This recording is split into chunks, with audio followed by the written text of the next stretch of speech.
We begin in East Africa, where a court in Kenya has found two men guilty of helping the Qaeda-linked al Shabaab militant group launch a deadly terror attack in a mall in the capital Nairobi in 2013, which left 67 people dead. A third man was, however, acquitted of all charges in the 5-hour judgment delivered on Wednesday. Sarah Kimani has been following this story for us and filed this report.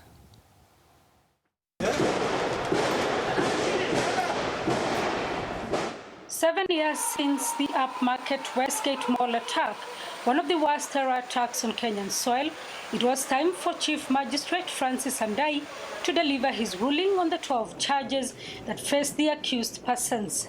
Mohammed Abdi Ahmed and Hussein Hassan Mustafa were found guilty.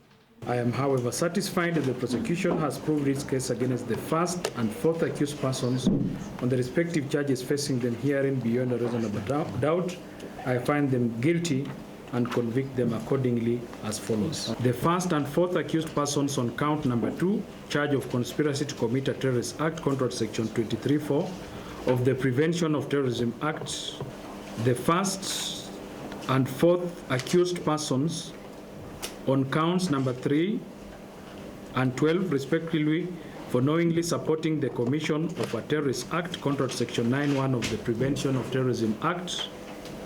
The first accused person on counts 5 and 6 for being in possession of an article connected with a terrorism offense, contrary to section 30 of the Prevention of Terrorism Act. Liban Abdallah Omar was acquitted of all charges. The prosecution welcomed Wednesday's ruling, but was quick to add that they will be seeking maximum sentences for the two. It's justice for the people of Kenya and those who were affected by the Westgate attack. Security was high in and around the courts as the magistrate delivered the much-awaited ruling. Submissions on the sentencing of the two will begin on the 22nd of this month. Sarah Kimani, SABC News, Kenya. Well, our East Africa correspondent Sarah Kimani joins us now for an update via Skype from the capital, Nairobi. Sarah, I can't believe it's 7 years. I remember that day quite well, and we had quite extensive coverage because it was unbelievable to see what had played out. I suppose for many in Kenya that justice has been served comes as some sort of relief. Yes, indeed. It is taken so long. It's taken 7 years. Those who were injured, some of them are still receiving treatment. Indeed, we spoke to a security officer who's still receiving treatment. And when you speak to a lot of people, the wounds may have healed, the physical wounds may have healed, but the emotional wounds are still raw. And today may have brought some closure for them. A lot of them saying that they have waited for this for too long. It's been too long coming, as you heard the prosecutor saying. And so now they are hoping that once the sentencing happens, that these people, even though they were not the masterminds, can be used as a lesson for those who may harbor thoughts of either aiding terrorism inside the country or even carrying out terrorist attacks inside Kenya. Are the authorities satisfied that everybody that needed to be prosecuted was prosecuted? Well, when we spoke to the prosecutor, he said that they will be studying the judgment and that they will see to whether they will be appealing the release of Liban Mohammed. But remember that what the authorities have kept saying is that the 4 masterminds of the attack died inside the Westgate mall. They say that they were among the 71 people who died inside the mall, although some security experts from outside of the country have said that it is possible that during the 4-day siege, some of the masterminds may have escaped. So for Kenya, these are the people who aided in this attack. And so they are satisfied that indeed somebody has been brought to book. The prosecutor saying they may appeal, but he says what they will be going for now, what he was insisting on, is the maximum sentence for the two that have actually been convicted. And what's that sentence likely to be if it is the maximum? Do we have any idea? Well, Edwin Okello, the prosecutor, was saying it is 20 years for each of the counts. So this could go to as far as 60 years. The judge, however, is at his own discretion and can even say life. We do not have the death penalty anymore here in Kenya. So the most that then can be is a life sentence for the two accused persons. All right, so what's been the word on the street? What have people been saying and reacting to today's judgment? A lot of people were actually surprised that this case was still in court. People saying, oh, the Westgate case is not over. Some wondering why it dragged for so long. Indeed, yesterday, the magistrate, when he came into court and promised to deliver the judgment today, his first words were, it's been 7 years. We must do it now. And tomorrow is the day that we'll be delivering the judgment. So for a lot of Kenyans, they felt that it's been justice delayed. And so others feeling that this could have happened faster. Sometimes the wheels of justice in this country really move very slowly.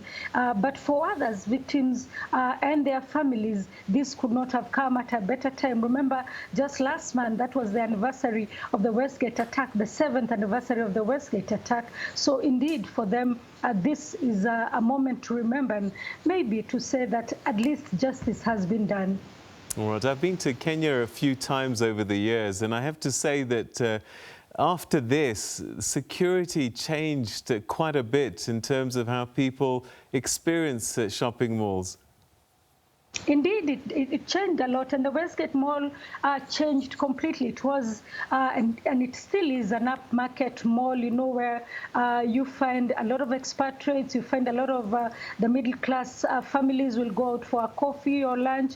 But it now is so sheltered, the Westgate Mall itself, with, you know, burglar-proof doors, with a lot of wires and police and security officers, both armed plain clothes and uniformed, patrolling the place. And this is in almost every mall in Kenya. So at the back of our minds, anytime we go into these malls, we are always watching our backs. Although I must admit now, with the checks having been enhanced for COVID-19, where you have to have a temperature check, you have to be reminded to wash your hands. Sometimes when you get into these malls, you find that the security officers seem to be relaxing more and concentrating more on checking for COVID rather than for security. But in every place you go, not just malls, you will find in churches, you'll find in schools, we now have metal detectors to be able to, for one to go through if they're to be allowed into any of the public places in the country. So indeed, the Westgate Mall attack changed how we view security in this country and how we view our situations in public places. All right. Is it coincidental that we've seen in recent days attacks on buses? Has there been a link made at all? It's possible that what happened yesterday in Mandera County may be related to today's judgment. Remember, last year, just before the judgment on the Garissa University attack was delivered, there was an attack on Dusit Hotel, again, a high-end hotel complex in Nairobi. Probably the Al Shabaab sending a message to say, look, we are still here and we are still able to carry such kind of audacious attacks at any given time, even though you continue, you know, pressing us both at the borders and inside your own country. What are the authorities saying? Because, you know, again, you have this memory of Westgate and then you have this brazen attack. Citizens must be feeling quite concerned. Yes, indeed. When the attack happened yesterday in Mandera, a lot of people were angry and they said the country's security apparatus doesn't seem to learn. You'd have expected that security would have been heightened in what may be seen as soft targets and hotspots for possible attacks at a time like now when we were expecting the judgment to be delivered. But it seems that once again they were caught flat-footed, although the security officials who spoke yesterday said that investigations had been launched. And maybe just a quick update on that. One of the 8 people that has been airlifted Nairobi. So clearly, the Al Shabaab still has the ability to carry out attacks, whether on the border between Kenya and Somalia, in Mandera, where that bus attack happened, or even inside the country, in the capital, Nairobi, where we have continued to see attacks, although I must admit this has been a quiet year for the country. All right, so getting back to the judgment, when is sentencing expected? Well, what we understand is that on the 22nd of October, what will begin is pre-sentencing submissions, and then from there, then the judge will be able to, the magistrate will be able to give a date as to when we should expect the sentence. During the submissions for sentencing, the prosecutor today is saying that they will be bringing in some of the victims of the Westgate terror attack to be able to just explain to the court and to the magistrate exactly what they have gone through during these 7 years and what they went through on that particular day inside the mall. All right. Yeah, I was just about to ask whether they will get an opportunity to voice in aggravation of sentence to make sure that they represent their victims. I like that you have the legal word for it. Yes, indeed, they will be doing that. And the prosecutor saying that that is one of the reasons why they will be pushing for the aggravation, so that at the end of the day, then the people, the judge, the magistrate, when he's making his decision for sentencing, he will have the full picture and the emotional picture of exactly what happened on the day and what some of the victims continue to endure up to now. All right. I mean, this was a national concern, a big international worry as well, particularly in the region. Has the president said anything about today's judgment?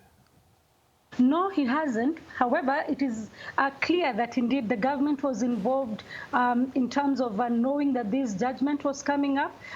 From the pictures that you have just seen there, we had a special anti-terror squad patrolling inside the courts and also outside the courtroom throughout the week. And especially today, you could notice the heightened security as the judgment was got underway.